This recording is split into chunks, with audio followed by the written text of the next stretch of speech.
Hey everyone, we're here at CBO Navigate. I'm with Solomon, the founder and former CTO of Docker and also the founder of Dagger. If you want to learn more about Dagger, we just finished an interview on it, and you can check out the links in the description below as well.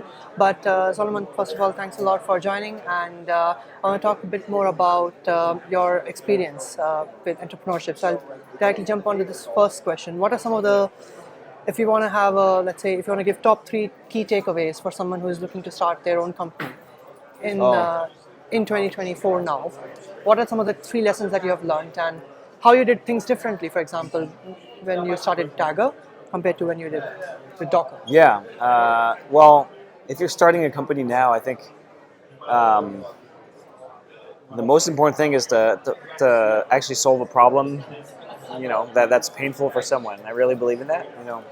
Um, and the only way to find out if your idea can actually solve people's problems is to build something as quickly as possible and get people to use it, and then learn from your failure, because it's always going to be a failure the first time you try, and then iterate as quickly as you can and keep making progress. That's the number one predictor of a startup success is how quickly it can iterate and try new things and adapt to what it learns.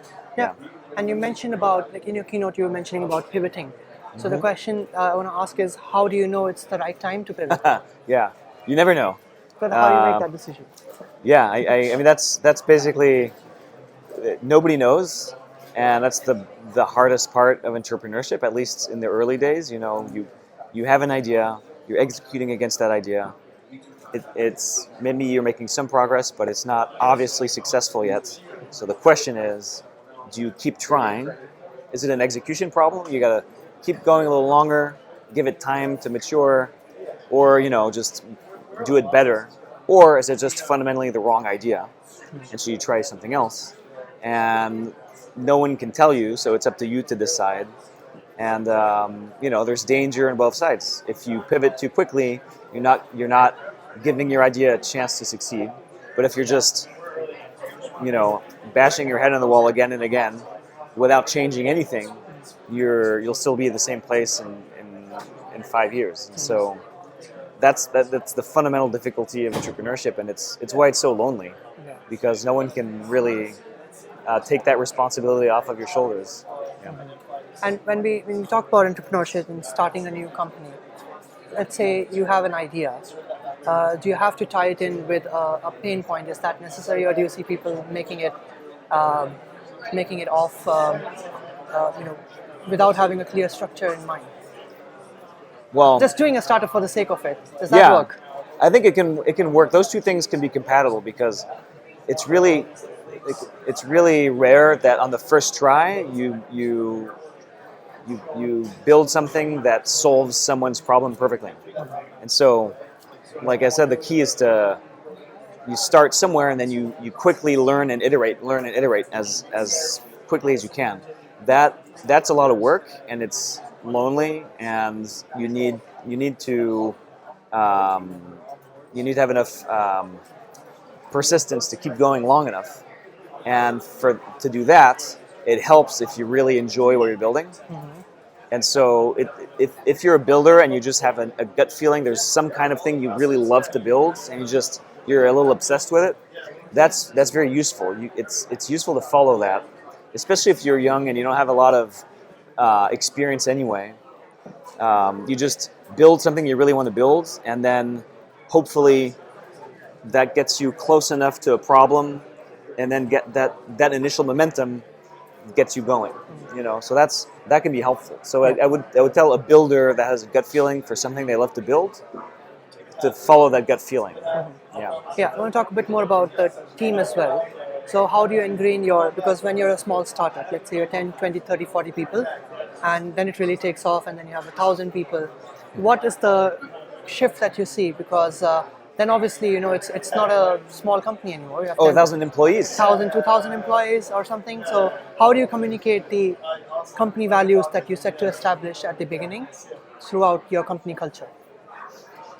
Well, I don't know that I have any good advice for someone who has a company with 1,000 employees, because they've clearly succeeded.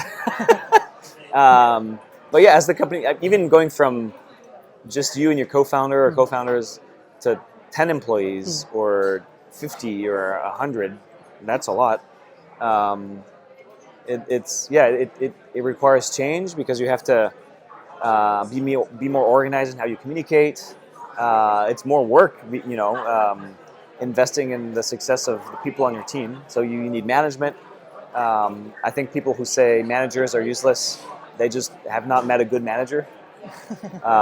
So, yeah, I would say I think the real problem for an early stage startup is not.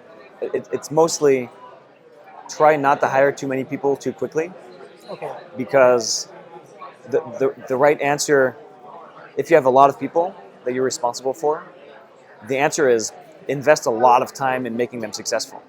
But if you're super early and you haven't found success yet, then the risk is that that you don't have enough energy to spare to do that. You should be spending all your energy finding product market fit, iterating on the product. And so if you hire too many people too quickly, then you're going to be distracted from doing that. Quality over quantity. Yeah. I mean, it could be. You can have a team that's too large and everyone is awesome. So it's not about having people that are lower quality. It's just that sometimes there's just too many people for your stage as a company. I think the current fundraising market has helped in that way, because now it's harder to raise capital, and so it forces founders to be all the layoffs happening and everything. Layoffs are a consequence of that. Okay. Capital is no longer free.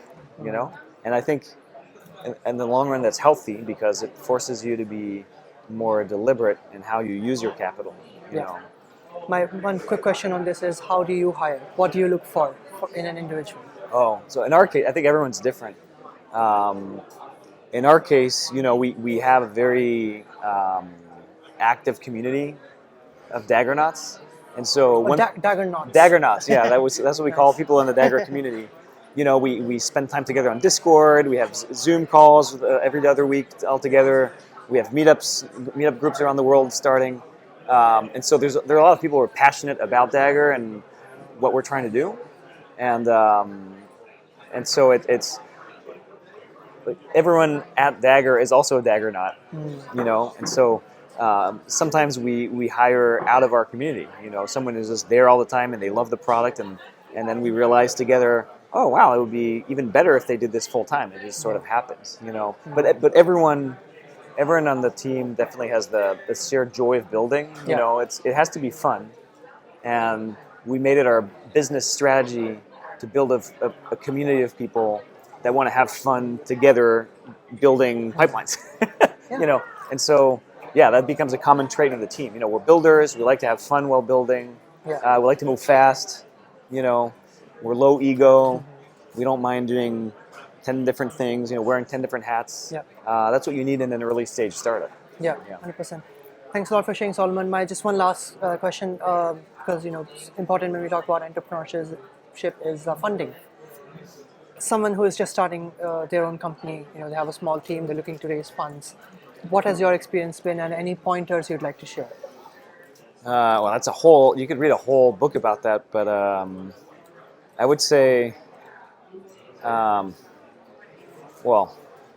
where they can start. I think ideally that's a good question. Yeah, I think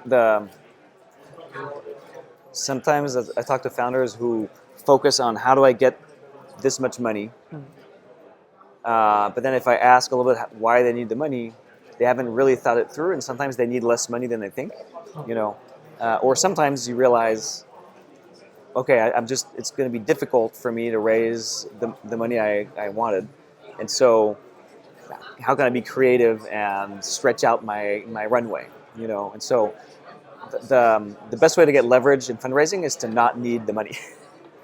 So I would start there. Bootstrapping? Yeah, well, bootstrapping is one way. Building more yourself is another way. And also just like really questioning every hire. Like, do I really need to hire one more person to do this? Or can I keep going a little more with the team I have? So that's one aspect. But there's so many dimensions to fundraising. yeah, try not to need the money. That makes sense. Thanks for sharing, Solomon. Thanks everyone for watching, and yeah, check out Dagger. And if you're at KubeCon next month, do stop by the booth as well, and make sure you catch the keynote. And obviously, the SIBO recordings will be up shortly as well. Yeah, right. Thank you. So good. Thank you so much. Yeah.